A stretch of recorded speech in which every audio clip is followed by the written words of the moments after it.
Alors ce matin je me suis levé et j'espère que tu m'entends parce qu'il y a vraiment beaucoup de bruit avec les cigales. Et je voulais te dire que j'avais tourné une vidéo et en fait je te parlais que je me levais le matin assez tôt. Je m'étais levé ce matin, il était 6h30. Mais le souci c'était que quand je me suis filmé, j'étais vraiment, j'étais vraiment défoncé et pas défoncé. Je venais de me réveiller et du coup j'arrivais pas à parler. Enfin bref, c'était un peu la catastrophe. Du coup je me suis dit, je laisse la vidéo, je l'ai mis en ligne, mais après je l'ai supprimée parce que je voulais pas la garder.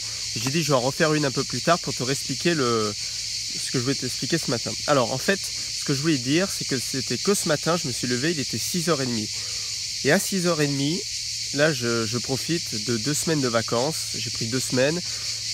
J'ai commencé à travailler à partir de fin juin, début juillet, pendant plus d'1 mois dans une entreprise. Donc sur les 2 mois de vacances, je me prends 2 semaines de vacances, c'est comme ça. Juste après le bac, j'ai commencé à bosser.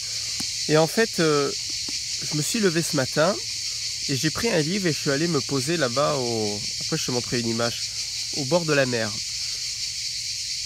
Et en fait, quand tu prends du temps pour toi le matin, c'est super important et ça te fait vraiment du bien parce que tu vis toujours constamment la journée dans les urgences et les priorités des autres. Je ne sais pas si tu as remarqué, quand tu démarres ta journée, souvent tu te lèves peut-être à 8-9 heures du matin, tu es dans le forme de métro, boulot, dodo. Et toute la journée, tu as des gens qui te foutent une pression importante, qui te sollicitent en permanence, et toi, tu n'as pas beaucoup de temps pour toi. Et le matin, quand tu te retrouves tout seul, tu te lèves avant les autres. Ce matin, il était 6h30, je me suis levé avant tout le monde. Là, on est dans une résidence, mais tu consacres vraiment du temps pour toi. Tu te prends un bon bouquin. Là, en ce moment, je suis en train de lire L'Art de la Victoire. C'est une autobiographie du fondateur de Nike, c'est Phil Knight. Et ça fait du bien, parce que tu te retrouves avec toi et t'es pas embêté par les autres. Et s'il y en a qui viennent te voir, tu vas dire, mais dégage de là, tu n'aimes pas me faire chier, clairement.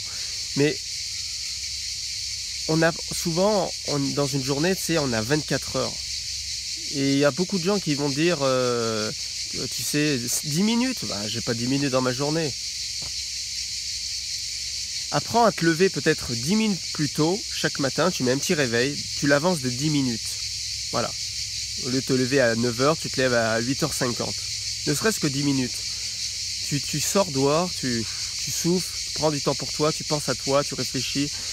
Et puis tu avances ton réveil progressivement si tu veux avoir beaucoup plus de temps pour toi. Moi je sais que le matin j'ai besoin d'avoir entre 30 minutes et 1 heure pour moi. Donc le réveil je l'avance bien avant, c'est pour ça que je me lève à 6h30, à 6h30. Mais tu peux avancer ton réveil si tu te lèves à 9h, tu peux l'avancer de un quart d'heure, 15 minutes, 30 minutes, si tu montes à 1 heure progressivement. Ça sert à rien de dire le lendemain, je vais me lever tout de suite à 4h du matin. Ça sert à rien, c'est complètement débile. Et il faut que tu tiennes cette heure-là et tu as une forme d'horloge biologique. Mais c'est important de se retrouver le matin, d'avoir du temps pour soi, d'avoir autour d'une petite lecture, une forme de méditation. Tu peux méditer, tu peux lire, tu peux écouter de la musique, tu peux écouter des vidéos, écouter des podcasts, des audios, n'importe. Mais c'est bien de prendre un instant pour soi, puisqu'après dans la journée, tu le sais comme moi, tout va vite, tout s'enchaîne et les autres sont là. Et les urgences des autres, les priorités des autres à traiter et on n'a pas vraiment de temps pour soi. Donc si tu veux prendre du temps pour toi, avance ton réveil de 10 minutes, tu fais ça progressivement et tous les jours, tu le fixes à la même heure et tu prends un moment pour toi pour te ressourcer. Ressource-toi l'esprit.